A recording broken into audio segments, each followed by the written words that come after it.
Good afternoon, everyone. I'm Harindra. Uh, I'm a member of the Allied project here at Northeastern University. Uh,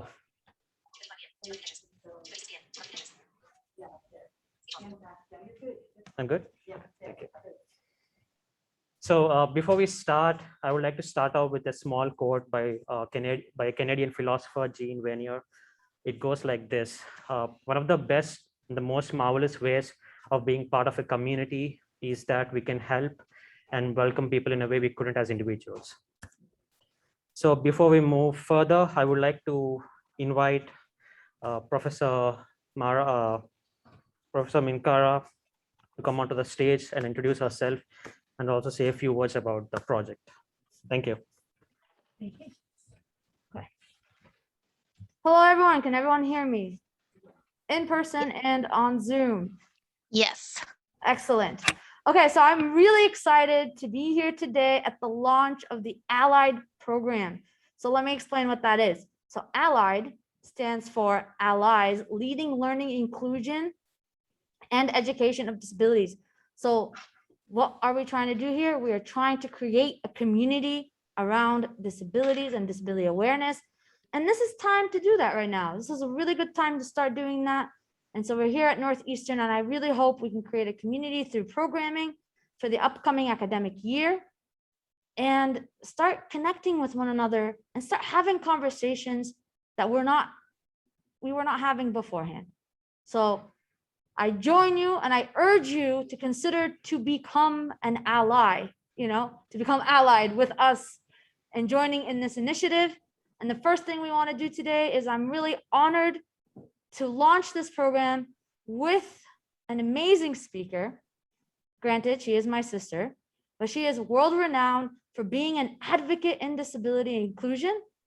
She has given many a talk from the United Nations to multiple TEDx talks. She has been featured as a speaker at the State Department. She's a graduate of Harvard Kennedy School.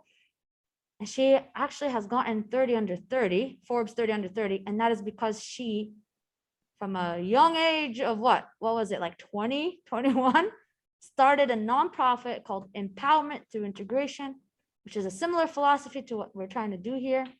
And in this nonprofit, she tries to grab people from all sorts of backgrounds, specifically people with disabilities. She focused on the blind community to come together and become part of, to be included. So with no further ado, I am very honored to present my sister, an amazing speaker, Sara Minkara, with today's talk about disability awareness and inclusion. Take it away, Sara. Thank you, Mona, or thank you, Dr. Minkara. But thank you so much, and I feel like you did my speech. Anyways, I am really excited and honored to be with you all. I hope people that are in the physical room, I hope you guys can hear me really well, and along with the people on Zoom. As Mona mentioned, this is a perfect moment to launch the Allied program. It's National Disability Employment Awareness Month, the whole month of October. Which is a really important month to really recognize the importance of disability perspective, and the inclusion of people with disabilities into our community. So before I get started and really dig into what I would love to say, I'm going to introduce myself in a different way, and then we're going to get launched from there. I'm a daughter, I'm a sister, I'm a friend, I'm a colleague, I'm a troublemaker, I'm a traveler. I love nature, I love horses, I love to eat chicken, I love audiobooks, I love math, I'm an introvert, I am a woman, I'm Muslim, I am blind, I'm a person with a disability, and I'm very proud of it. And for the most part, my story really begins at age 7. On my birthday, to be exact, I woke up that day and I had lost most of my vision. That happened to my sister previously, 2 years previous to me. So my sister's blind, as you guys can tell, and I'm also blind. So at a really young age, we woke up one day and our world were completely altered. We went from a world where we can fully see to a world where we can't see. But because of our support system, which mainly came from our family, our teachers, our community, we're able to live a full and inclusive life. This support system approached it from this point of your disability as a strength and not a weakness. We're not going to allow disability's narrative to enter our home because let's be real. What's the narrative surrounding disability in our society? It's a narrative of charity, pity, burden. You're different. You're an add-on to the system. You're less than. You're incapable. Or the other narrative, which is as we call it in the disability world, inspiration porn. Oh my God, you're amazing for just walking down the street. Or you're amazing because you're living your life. But the narrative of being expected to live your life in a normal way, and I'm using the word normal because I don't like to use the word normal because ultimately we need to break down those barriers of what's normal, not normal, but to live your life fully is not the common narrative when it comes to disability. But when it came to our parents, our mom pushed us to really have ambitions and dreams, and she would say, what are your dreams? She never allowed us to utter the words, I cannot do this because I cannot see. We were never able to utter those words. And instead, we started having dreams and ambitions and we lived our life. We continued going to the public school system. My sister and I both went to Wellesley for undergrad. I majored in math and economics. She majored in chemistry. She ended up, as you guys can tell, because now she's a professor in the bioengineering department, she ended up doing a PhD in computational chemistry. You know, one of the few blind people in the world who have done that. I ended up going to Harvard, doing my master in public policy. I was even able to travel the world and hike and slide down a volcano in Nicaragua. And that's not because I have more abilities than the next person. That's because I had a narrative that said, you are someone with value and go explore that. You are someone that's going to belong in society and exist and explore that value and bring it forward. And that's what happened. But in traveling the world and seeing, I realized that most kids with disabilities are not living that narrative. They're living the narrative that I mentioned of pity and charity, and they're being marginalized. And that results in not going to school or being employed and then becoming a burden on society. And in recognizing that I had the privilege of being empowered, but majority of kids with disabilities don't have that privilege, that's how I started the first organization, Empowerment Integration. A global nonprofit that focused on disability inclusion from a value-based perspective. Not a human rights perspective, but a value-based perspective. Let me explain what that means. And let me explain how I came to that point. Because that wasn't my understanding from the beginning when it came to disability inclusion. I was in grad school. We were in a classroom full of 100 students. Each student had a name card because it was allowed for students to interact and engage. In the beginning of the semester, I said, hey guys, can you please say your name when you speak because it's going to allow me to access the class better. And the professor's like, nope. I was like, what do you mean no? He's like, the way you phrase it is that by them saying their name, they're doing you a favor. It's the other way around. By them saying their name and making the class accessible for you, and by you contributing, they are benefiting from your value. Inclusion of all is a value for all. It's not a charity. They're not doing you a favor by including you. They're doing themselves a favor. It's a value. And truly understanding that was a huge transformation, even on a personal level, because at times when I would go around and advocate for myself and for accommodations, I feel like I'm asking for too much, or I feel like I'm a burden. But in really truly understanding that shifted my perspective when it came to disability inclusion. We shouldn't stop at the human rights lens, because when we stop at the human rights lens, you know what ends up happening?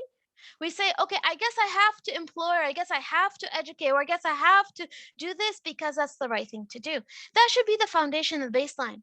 But we want to come to a point in society, in a system where society says, I want to include people with disability because they're a value. I see a value in you. And when a system truly believes in that, from the get-go, they're going to create a system that's inclusive for all. From the get-go, they're going to create policies and procedures and programs and products that's inclusive for all. Because they're putting that perspective that I want to include people with disabilities. I see value. Let's make sure that they're part of the picture from the beginning. Because you know what ends up happening now until now? Look at most systems. They think of a disability as an add-on later on. Oh, let me first create the pilot or the initial product or the initial space, whatever it is, and then I'll think about disability or including disability. That's how we think still in our society. But when we truly believe, us as humans in society, no, there's value and we're losing on that value, it's going to shift everything.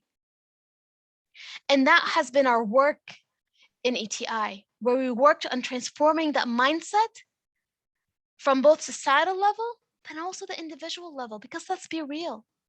When youth with disabilities always hear the thing, you're an add-on, you're a burden, you're asking too much, we start believing that. We start embracing that narrative and it becomes a vicious cycle. So it's so important for us to really approach people with disabilities and show them that I see you, I hear you, you belong and you have value. And I'm going to be curious and compassionate to who you are and make sure that you have a space to bring forward your value. And when we bring forward that value perspective, we start disrupting that vicious cycle of disempowerment and bring a cycle of empowerment. But let me take it a step further. Recently, last year, I launched a consultancy company that focuses on this whole concept of authentic leadership. It's not enough to make sure the space is inclusive, just from a technical lens. We need to make sure that when we talk about inclusion, we allow authenticity to become a core value. Well, what does that even mean? So let me give you an example. We always talk about, okay, let's make sure we have everyone have a seat at the table. It's a diverse representation, et cetera, et cetera, et cetera. Great. But let me ask you a question. And this is a question for whether it has to do with disability or whether it's any other identity, right? It's not just disability here I'm talking about. You have a seat at the table. My question for you is, are we always comfortable bringing our true self forward? And in most times and spaces, it's a no. There's certain narratives and isms that are preventing us from bringing our true authentic self forward. And when we're not able to bring our true authentic self forward, we're not able to bring our true value forward. And again, we lose out. So when we're thinking about building an inclusive space for disability and beyond, we need to make sure, are we creating a culture of authenticity?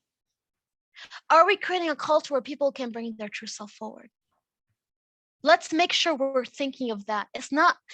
Disability is not a technical thing. It's not just technical. There's an adaptive narrative that we need to make sure we're addressing.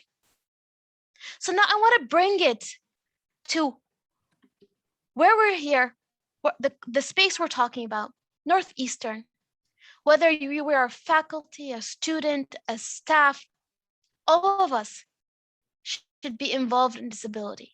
All of us, whether we're impacted on an individual level, or as I mentioned, the inclusion of all is a value for all. The inclusion of people with disabilities is a value for people with disabilities. There's many ways that we can make sure we're part of this movement and this change. We're all influencers in our own way. Whether we are a teacher and making sure whether our content is represented and including disability, or even the way we teach is inclusive for disability. Whether we are staff members and we're trying to create policies and procedures that allow employees with disabilities to be fully included and their values brought forward.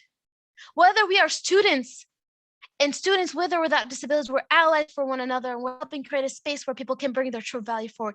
Everyone should be involved in this narrative change. Disability touches all of us. Disability brings value for all of us. And there's a few things that I want to end on a point. One is curiosity through a lens of compassion.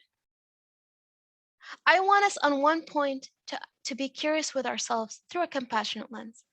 And there's two sides to this. One, are we embracing all of who we are? If we have a disability, am I embracing my disability? Am I seeing the strength and the value in it? And if not, why not? And how can I start seeing the beauty and the value of all my identities, including my disability identity?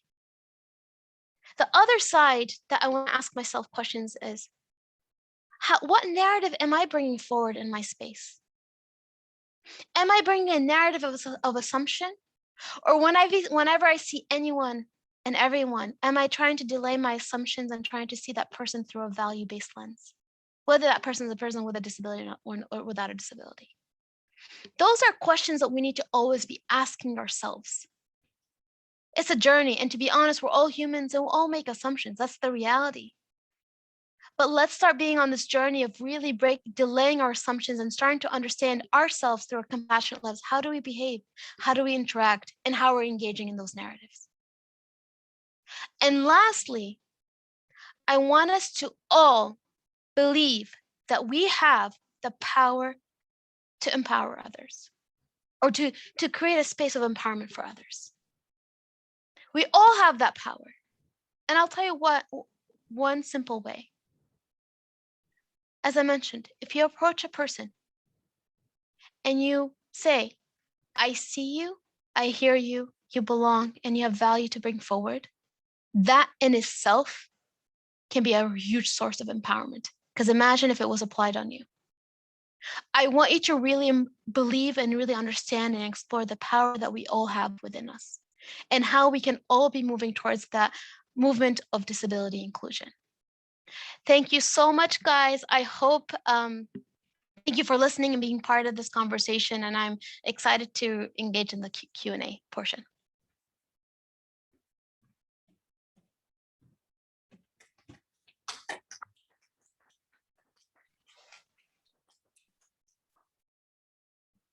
Thank you so much, Ms. Sara, for that wonderful speech. Your story is very inspiring and also very powerful. I'm sure the audience have a lot of takeaways from that. Thank you. So I would like to start off for the next part of the session, that is Q&A. If people have any questions, please feel free to ask them, or people on Zoom, you can put them in chat, or you can unmute yourself and ask our speaker today.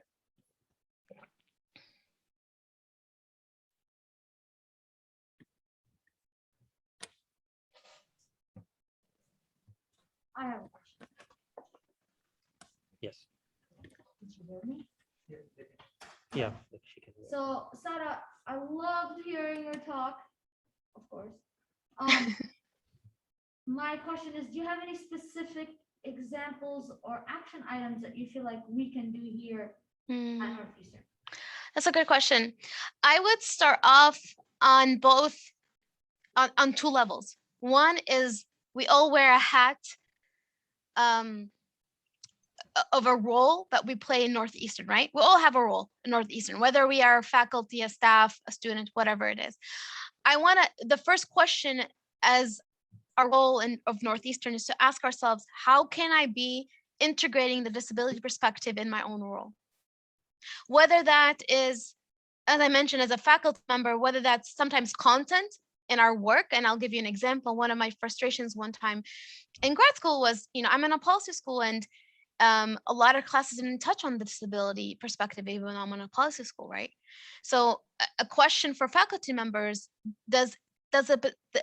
thinking about whether disability perspective should be part of the content in the course. And then also from a technical lens in teaching, how can I be more inclusive? As a student as well. So we all should be thinking about our role and how we can be integrating the disability perspective in the community. And then on a personal as well, whether at university or beyond, how do we make sure we are also integrating the disability perspective in our own personal life? I think that's a start. I also think in creating ERGs and different groups, I'm not a big fan of keeping disability as a silo group. I think disability should be part of all conversation. Whether we're talking about women empowerment and women affinity group, let's make sure disability is part of that. Whether we're talking about racial affinity group, let's make sure disability is part of that conversation. Let's actually mainstream disability across the different conversation. Thank you for answering that question, Sarah. Of course. Any other questions to our speaker? Anyone?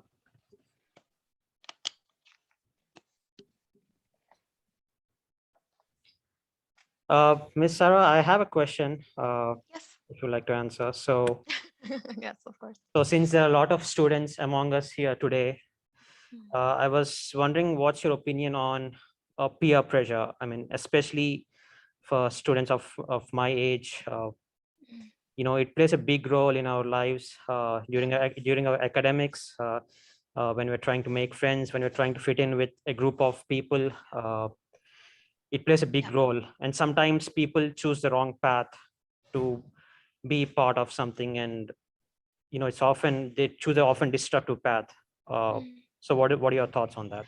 Yeah, I think that's a good question, and I think that you know connects with this point of society, whether it is our classmates, right, or depending what society you're looking at. No matter what, society has certain narratives that's being brought forward, and that in many ways can translate into peer pressure, right, to fit in, to hide some of our identities, to dislike some of our identities, to because we as humans always want to fit in. And I think that for us individually as students, we also always need to actually take that space to reflect, take a step back, and be on that journey of asking ourselves questions. Why am I behaving like this? Why am I reacting like this? Why am I this, really being more in tune with how we are interacting with our society? And that's where it goes back to be curious, but through a compassionate lens with yourself. You need to always try to always understand yourself more and ask yourself why, but be compassionate. I want to turn actually, and this kind of reminds me, I want to turn a question. As you mentioned, there's a lot of students in the audience. I want to ask a question to the audience as a student.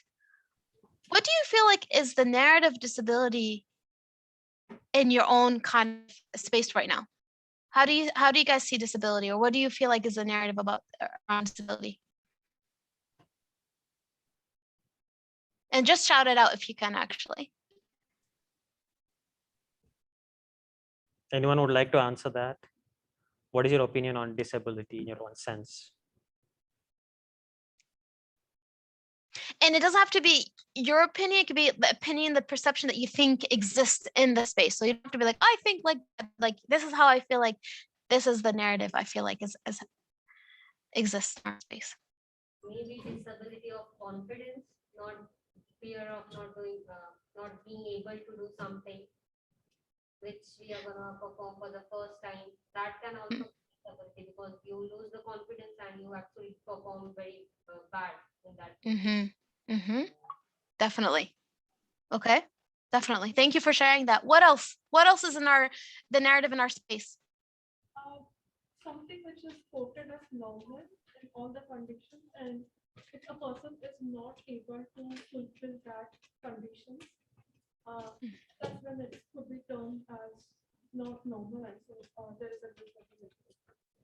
Okay, definitely. Definitely. Thank you for sharing that as well. What else?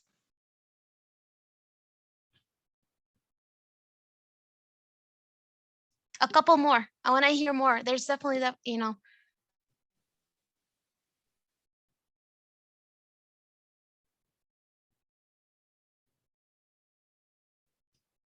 Anybody else have any thoughts related to disabilities? What do you all think? People always link disabilities with instant emotion of compassion. Whenever we see someone disabled, we just feel compassionate towards them. That's an instant emotion we get. Sometimes compassion, sometimes sympathy, sometimes pity. Yeah, there's a lot of different, yeah. And we don't see disability beyond that. We're multidimensional, and that there's, yeah, definitely. What else? One more.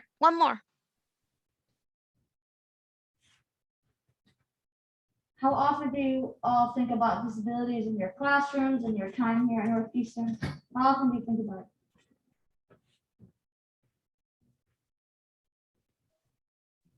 So to kind of go off of that question, I think that a lot of people just don't think about disabilities in their everyday life. Like if you don't interact regularly with someone with a disability, it's like not really in your mind until it's like right in front of your face. And a lot of times, like even then, a lot of people will like be a little annoyed whether or not they want to admit it, that they have to like go out of their way to accommodate someone with a disability, which is really sad.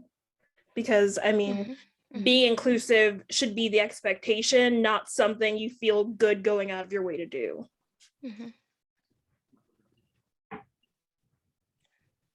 It's how do you guys think we can all be allies to disability? By treating equally, that is the first thing. By treating that person equally along with us, that is the first thing. Sorry, can you repeat? Oh, sorry, you're not done. Sorry. And then someone can repeat that because I can't hear you that well. Yeah, she's saying that the first thing we have to do is treat everyone equally and not look at them as anything different. Definitely. That's a really good point. Yeah. What else?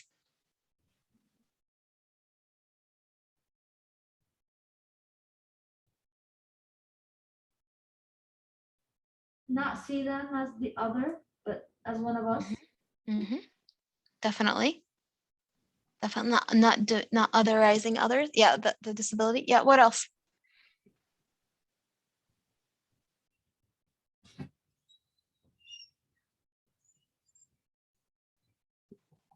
Couple more. Speaking out, showing Speaking out. Yes. Definitely. One more.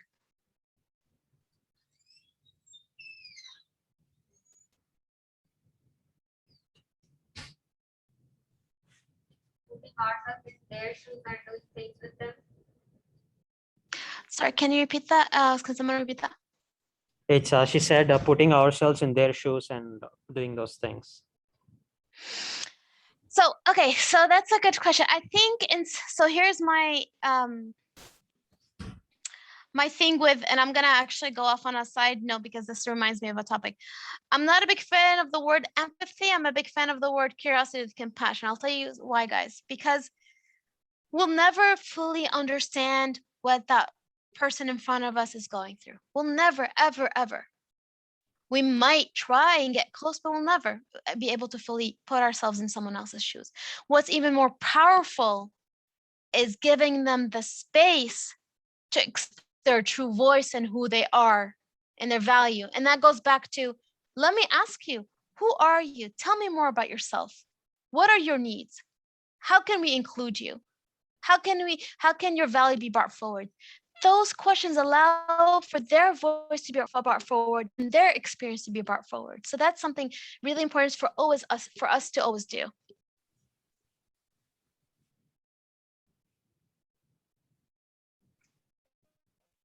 Any final questions? And you can ask any questions, whether it's about disability, whether personal, anything.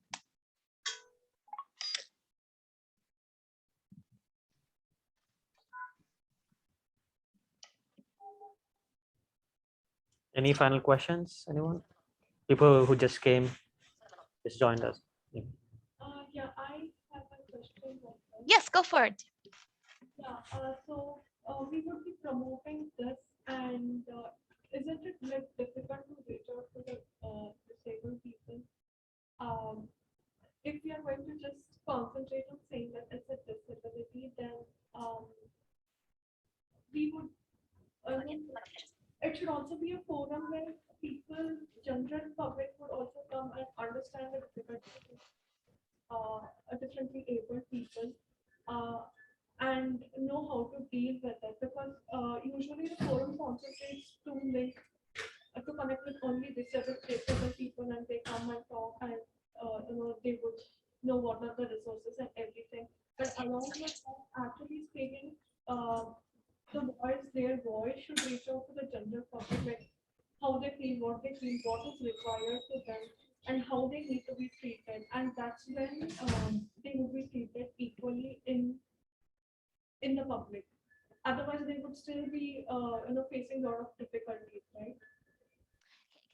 Can someone summarize that question? Sorry, your voice was faded, so I don't know if I fully get the question. Can someone So summarize? I think to summarize that, the questioner, she was asking if what's the other ways of reaching out to the general public other than just the disabled community out there through this program or any other programs similar to this? I mean, that's a really good question. I think the one way to start, it's so funny. I always go into different spaces when I give talks, and people tell me, "Oh, well, we don't have people with disabilities." They exist. It's 1/7 of the world population. But the reason why they're not in these spaces is because they don't feel included, or it's not accessible, or or they don't see valued, right? The way to start changing that is that we start bringing forward disability perspective and accessibility, inclusivity in these different conversations, right? Let's say we are in a women affinity group. Let's make sure we're bringing forward the disability perspective. And when those narratives starts being brought forward, you'll see more people with disabilities, coming forward as well. One time I was in a university, and the head of the accessibility office told me, "Sarah, I get a lot of students that come in with invisible disabilities, and they just don't want to, they come in and they're afraid and they're shy and they're ashamed, and they don't want to reveal that their disabilities to their classmates because they're afraid of the judgment. But they need the accommodation, so they come in, they're like, can you please keep it confidential? But they don't want to bring that forward to their classmates. So that goes back to, the conversation. How do we create spaces where people can bring their true self forward, and we break down judgments? So when we start breaking down judgments, more of us with disabilities will come forward. Really good question. Any other questions?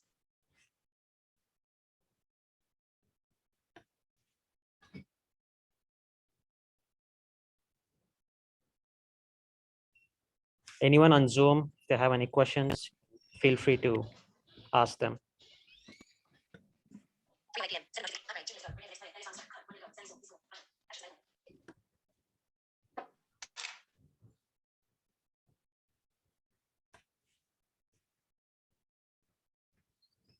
Shy group, come on. One more question. Miss Sara, I have one question. Yes, go for it. So you mentioned in your talk that you lost your sight when you're of age 7. Mhm. So I was just wondering if you're aware of how the world looks to you before you lost your sight, and do you have any memory of that, on how the world looks like or something? Yes, definitely, like definitely remember how things look like. And then when I lost most of my vision at age 7, I still had some usable vision, and then that was a gradual decrease over time. So for sure, I remember how things look like. I love, my sister and I both have our favorite color, which is green. So we there is a lot of things we remember, but now I focus more on less of how things look like, but more how things feel like to me. But yes, I definitely remember how things look like. Thank you. Of course.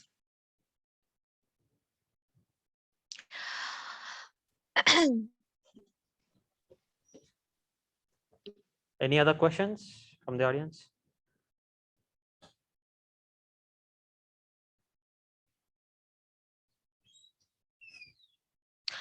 Well, if you guys, we will definitely put up our contact. Definitely feel free to always reach out to us, or also follow us on social media. And if you ever want to have a conversation about anything, including disability, just let us know. And definitely, this allied program is so important for the university across all spaces and all aspects of Northeastern. So the more that you bring your friends and your colleagues forward and really join this program, the more powerful it is. And everyone, my belief is everyone should be involved. Thank you for sharing your final thoughts, Ms. Sara. Of course.